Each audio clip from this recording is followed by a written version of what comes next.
Hi, everyone. Welcome to this session of 10 strategic solutions to everyday business problems. I'm Dylan Cromot, and I run an online community called Stratton, which helps entrepreneurs grow their businesses by giving them quick and simple access to practical business strategy in a supportive online community. Building a business is hard. It's lonely, but it doesn't have to be.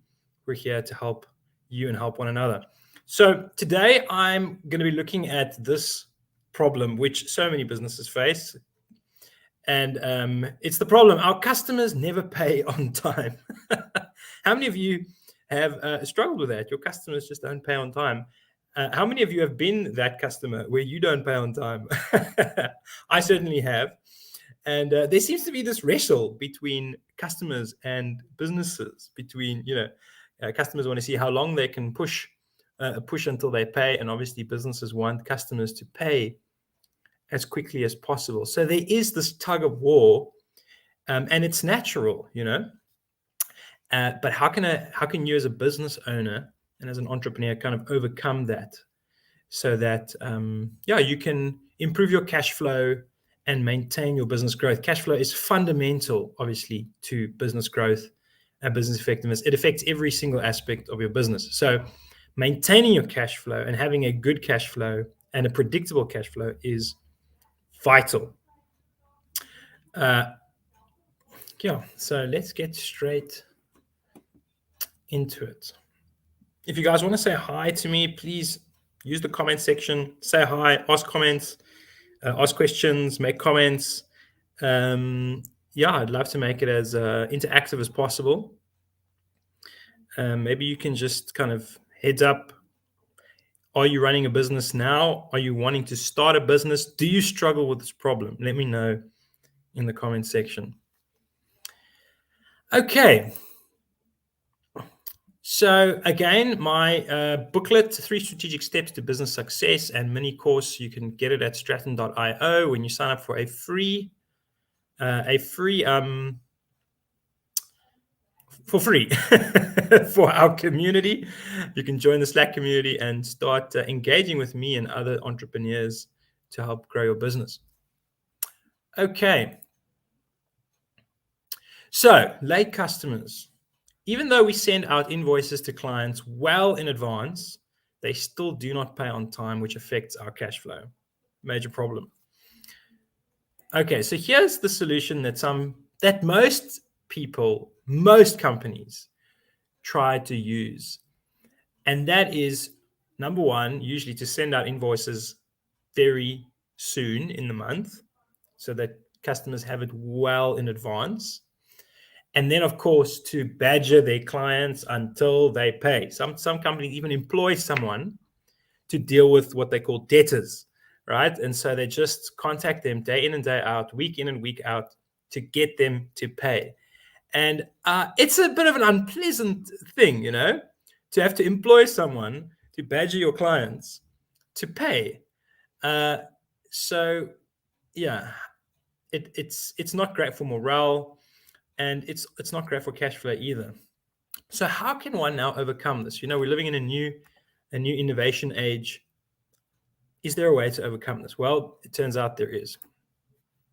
And that is I'm calling it to Netflixify your payment system by productizing your service and offering it as a subscription payment. So what has Netflix done? I'm going to talk about that a bit more now. Right. So let me just unpack the problem a bit more. So many service-based businesses struggle with cash flow problems due to late payments by customers. And of course, this causes significant frustration for business owners at the end of every single month. It also requires very large efforts by administrative staff to have to try and get people to pay up. Not to mention the stress, and this is where the kicker comes, is you need to get your customers to pay so that you have enough money at the end of the month to pay all your staff members, right? Because staffing is usually the biggest expense in a business. And so, if your customers don't pay on time, it means which means you have to borrow money to pay your staff. either from the bank or from the business owners themselves, who have to loan the business money to pay staff, and then the money comes in from customers later on. And of course, this causes major instability problems for the business. And it's also not a joy. It's not a joy to a business that's struggling with cash flow all the time. So, Netflix. You probably have never seen this logo of Netflix before. This was their original logo before they had before they have now introduced the red one. This was the original Netflix logo. And this came out in the 90s. So this is quite a cool business case. When they started in the 90s, they decided to create a business model which could not easily be copied, okay, and which would provide a more sustainable form of revenue. So there were lots of DVD stores at that time that were obviously renting out DVDs. And then there was also DVD sales. And so the online space started to grow in terms of DVD sales. So some online companies did actually give customers the option to buy a DVD online, and then they would ship it to them. And Netflix kind of, the original owners of Netflix kind of came into a room and they said, both these concepts can be copied very easily. What can we do that's going to be less copyable, more difficult to copy? And so, and they wanted a more predictable and differentiated offering. So they started enabling people to rent DVDs online. So the way it would work is they would ask people to put a list together of all the DVDs they wanted to watch. Let's say 100 DVDs, okay? 100 movies at that stage. And then they would ask those people to pay a monthly subscription to them every month. And then Netflix would post them the DVD. This was in America. Post them the DVD and from their selection, maybe 2 or 3 or however many DVDs from their selection, they would just post it to them. They would watch it, and then the customer would post it back to Netflix every month. And of course, the rest is history. Since then, many successful businesses have adopted this business model. So they actually kind of initiated this idea of a subscription-based service, and they use the internet to facilitate it with physical DVDs. Obviously, we know now that they've transitioned over to streaming, but back then that wasn't available. And so now they no longer post DVDs to you. They just send it through the airwaves to your television or phone. So, they really actually started in many ways that model. So if you had to Netflixify your pricing model for your business, what would you do? So number one, you need to productize your offering, meaning you need to package your service into a systematized monthly product-like offering and charge a flat monthly fee upfront. This is like a software for a service model. If you sign up to any kind of software online, you usually just pay a set fee every month, and then you can use the software service. But you can do this with any service or regular product. If someone purchases products from you regularly, you can also do it with that. So what does it mean to productize your offering? Well, you create packages. So if you use the bronze service model, we'll give you this, this, and this, and it's going to cost you $100 a month.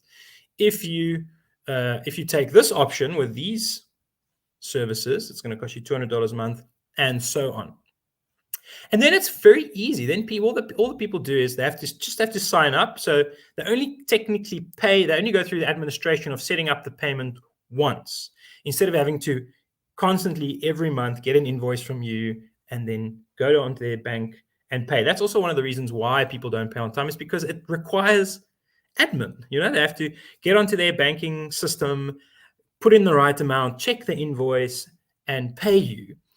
But Netflixifying your pricing system means that they don't have to do that. They just kind of set it and then leave it. And especially for millennials want that. I want that. I want that as a consumer. And I know many others do. They want businesses to make it easy for them to pay. So that's the first thing. You need to productize your services and think about how you can set them up in such a way that they're packaged and that they're not kind of random for each customer. Okay. It also obviously it streamlines even the quoting process and the pricing process. So you don't have to create a specialized quote for each client. Obviously, there are now industries which do require that kind of specialized pricing and quoting system, but many can be packaged and productized. So it just takes a bit of time to think through how can we package our services effectively, or even our product delivery. Number two, you need an automated system to get rid of invoices altogether. You create an e-commerce system. You set up an e-commerce system which customers can subscribe to and which automatically charges their card every month. And all you have to do, obviously, is pay the 3% fee. And now a lot of companies, they shy away from setting up these automated systems because now they have to pay 3%. But to be honest, that's a little bit of a narrow-minded way of thinking about it, because if you had to set this up, you can serve many more customers simpler with less with less administrators, which means you're going to actually be saving money in terms of administration, and you're going to be making it easier to serve more customers, which means you're going to grow more easily. You can you're making customers happier because they don't have to struggle with paying invoices every month. And overall, you're going to run a much happier business. And all you have to do is pay 3%. In my view, is totally worth it. But yeah, there are ways to create automated systems where the customer still needs to pay via their bank, the EFTs.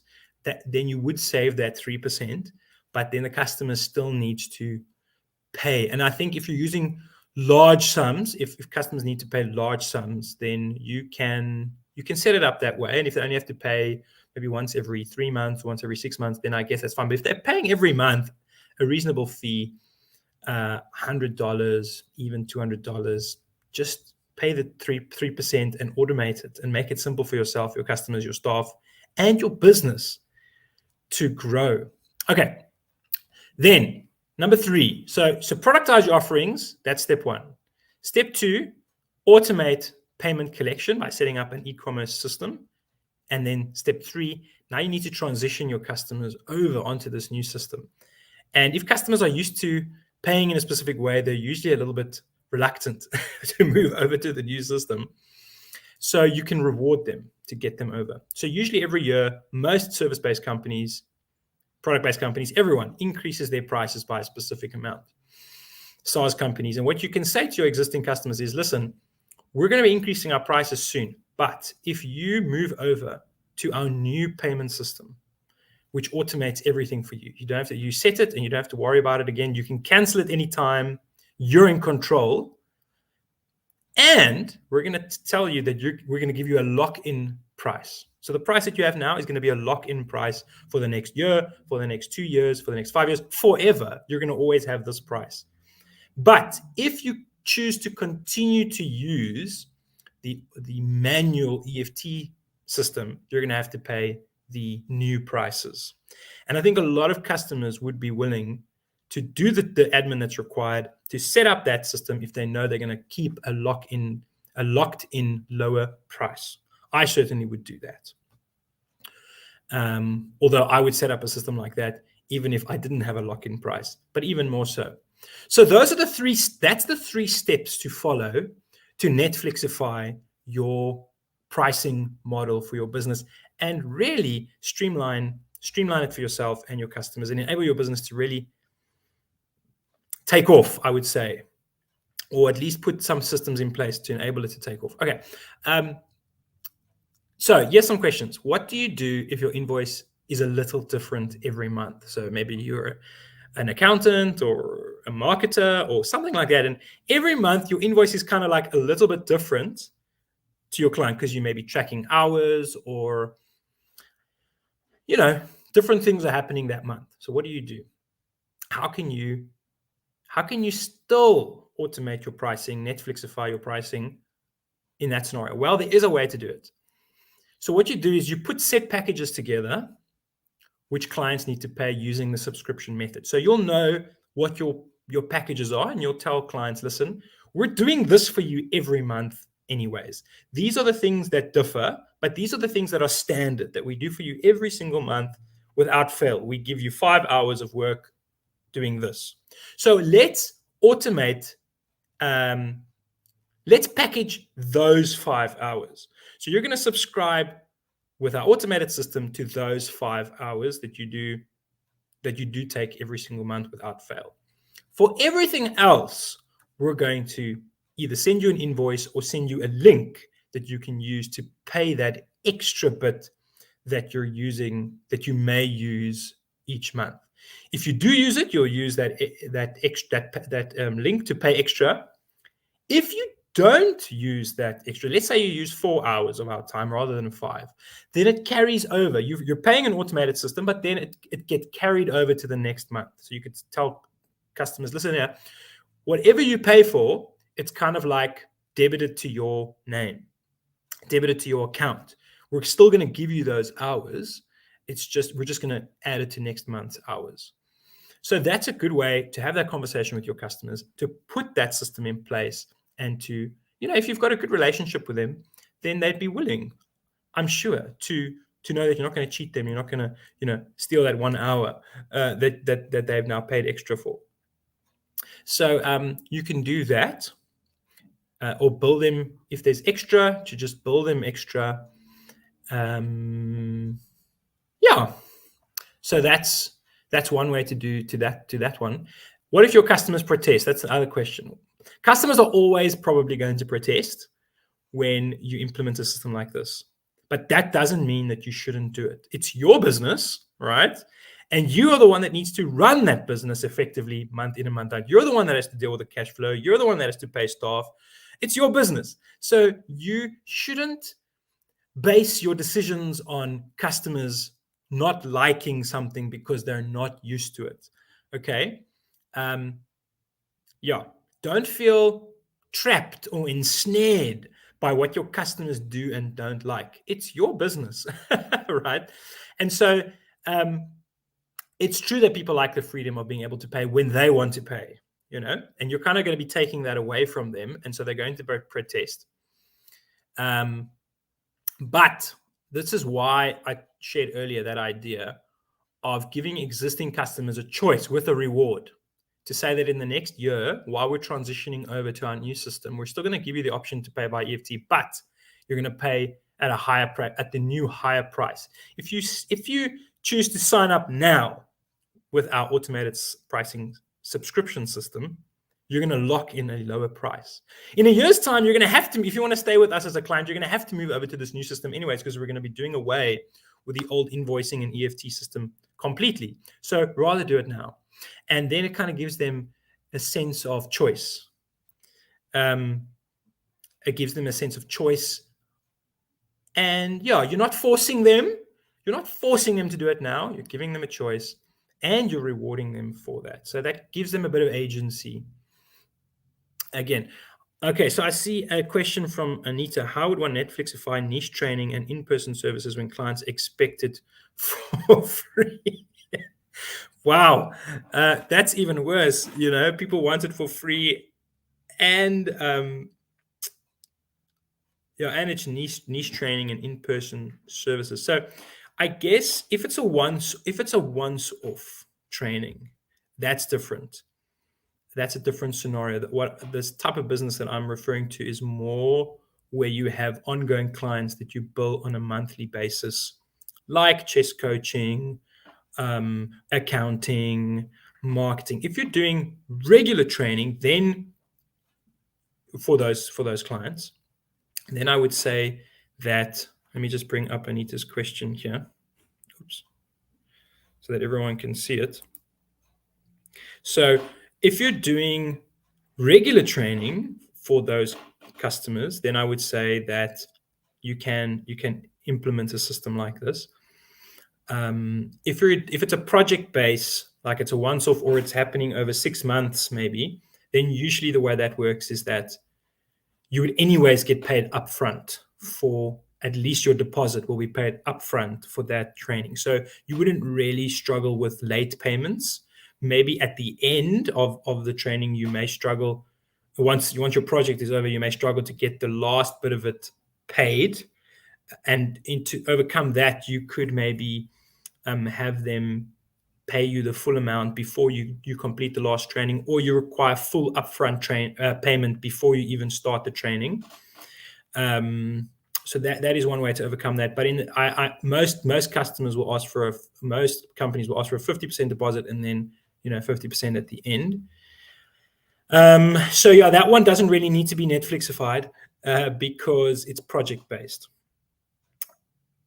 Anita, does that answer your question in terms of the free option? Yeah, that's a tough one.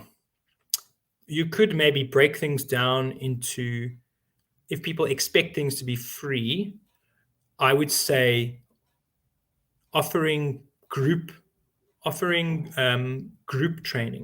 at a much lower rate is one way to overcome that. So let's say you're going to be offering this training for the whole world using technology like this, and to be a part of that training, people only need to pay $15 a month, or to access that, let's call it on-demand training. It's not, but if they want that more personalized experience with you, then you can have a conversation about pricing it or quoting for that that training separately.